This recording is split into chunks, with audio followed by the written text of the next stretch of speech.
do you think of these IP numbers? Good morning. Well, I think it was more or less expected. It was slightly better than market expectation, but 5.7, 5.5, it doesn't really make a difference. More importantly, but June, July production, the manufacturers are planning to increase their production by about 5% in June and half percentage point in July, so that the production will be pretty much back to where it was before the earthquake. Wow. So is this, I guess, this pace of recovery better than what you had estimated? I wouldn't say that. I think the market was kind of expecting the production to go back to July, September. I was personally a bit hopeful that the production will be really back to normal by July. But overall, I think the scenario is playing out to the more optimist case. Yeah, that does sound really interesting.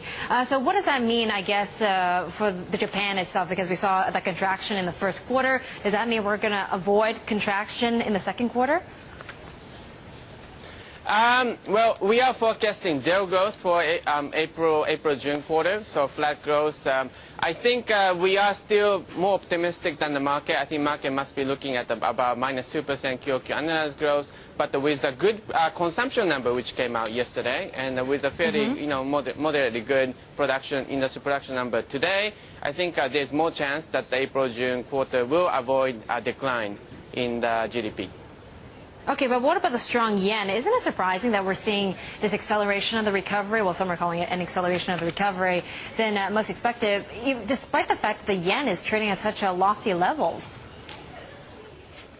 Yeah, well, but then when we think about what's happening in overseas, not just in the U.S., but also the rest of Asia, where the economy is starting to decelerate and people are concerned about inflation, I think the reason why yen remains strong is that because of its stability.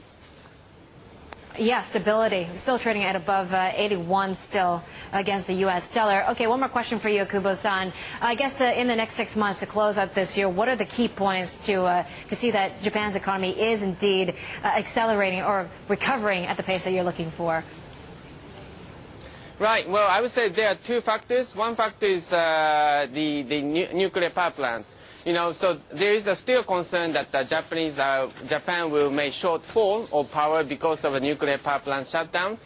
Today, Economic Minister Mr. Kaeda is going to Kyushu to convince the local municipality to restart the nuclear power plants over there, and I hope he will succeed. But there are still other nuclear power plants which are still closed in Kansai area, so whether these nuclear power plants restart or not is a very critical question for Japanese summer. The second is the export.